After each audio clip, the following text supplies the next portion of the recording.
Thank you sir. Sorry sir. मगाशी स्टेजवर पण तुम्हाला सॉरीच म्हणायचं होतं, पण सॉरी का? सर, मला तुमच्याबद्दल काहीच माहित नसताना मी उगाच आपली काहीतरी बोलले. अच्छा ते. That's okay.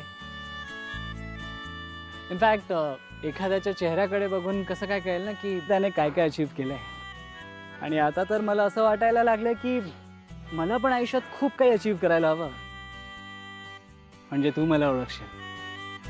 नाही सर, मला असं म्हणायचं नव्हतं खरंच.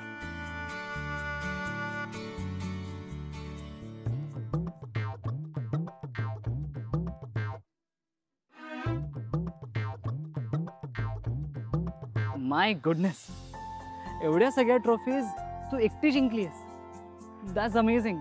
दुसऱ्या कोणाला चान्स देणार आहेस का नाही? सर, मी तर फक्त स्पर्धांमध्ये भाग घेतला आणि नेमकी सगळी बक्षिसं मलाच मिळाली. Wait, I'll help you. Sir हो. It's okay, it's okay. मी तुला घरी सोडू? नाही सर, मी रिक्षा बुक केली आहे, मी येतच असेल. अच्छा. आपण कॅन्सल केली ठोंब्याने. कदाचित त्याला माहित नसेल ना की तू एवढं सगळं ओझं घेऊन फिरतेस, म्हणून त्याने कॅन्सल केली असेल. ठीक आहे सर, मी दुसरा ठोंब्या म्हणजे दुसरी रिक्षा बुक करते. त्यापेक्षा मीच तुला सोडतो. तू काय, I really don't mind dropping you. Sir हो, माझ्यामुळे उगाच तुम्हाला त्रास नको. ही जाईन.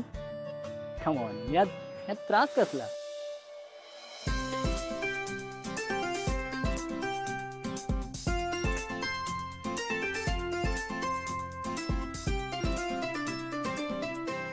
इनफॅक्ट तुझ्यासारख्या इतक्या टॅलेंटेड मुलीला मदत करून बरंच वाटेल मला. सो प्लीज कम.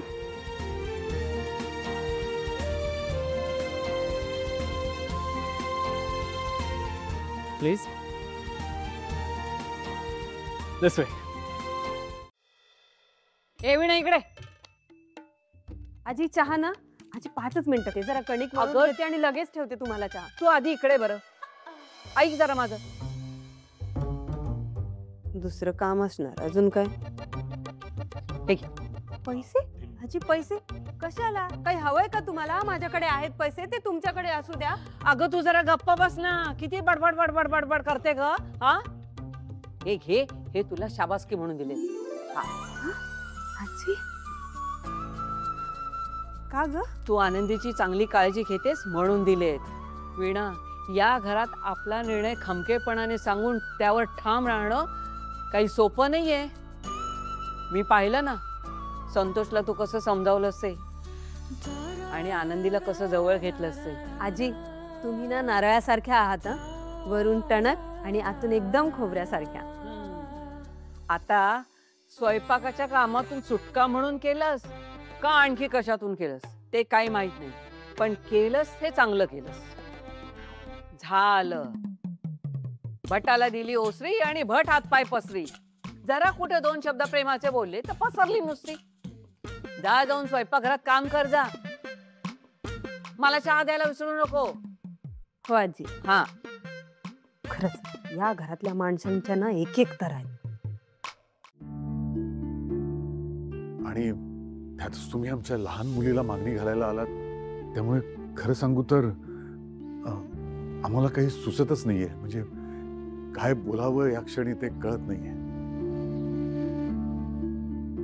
आम्हाला विचार करायला थोडा वेळ द्या. आम्ही लवकरच आमचा निर्णय तुम्हाला कळवू. इट्स ओके, काही हरकत नाही. हवा तेवढा वेळ घ्या. Shanvi, I really liked your family. Anyways, मी आता येतो. नमस्कार.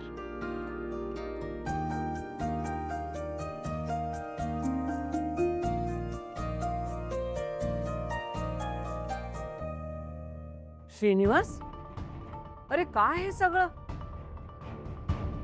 तो मुलगा आला काय, गेला काय? दादा, अरे JGC कंपनी, आणि हा त्या कंपनीचा MD होता. आयुष्यभर यार जानू, कमाल केलीस तू खरंच. काय कमालच केली. अरे पण हा आपल्या जान्हवीला मागणी घालायला कसा काय आला?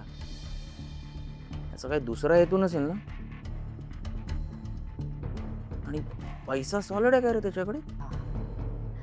मला काय वाटतं, जयंतने जान्हवीला बघितलं असणार, त्याला ती आवडली असणार आणि म्हणून तो मागणी घालायला आपल्या घरी आला असणार. पण त्यात काय एवढं, नॉर्मल आहे हे. त्यात काय एवढं म्हणजे? जान्हवी त्याला आवडली म्हणजे आपण लग्नाला लगेच होकार द्यायचा का? तो कोण आहे, कुठून आलाय, काय करतो, त्याचा आगापिचा माहीत करून घ्यायला नको? बंद करा तुमची बडबड. किती शंका काढताय? तसं नाही आजी, पण भावनाच्या आधी जान्हवीचं कसं लग्न लावून द्यायचं ना? आई, बाबा, माझ्या लग्नाचा विचार नका करू. माझ्यामुळे काही अडायला नको.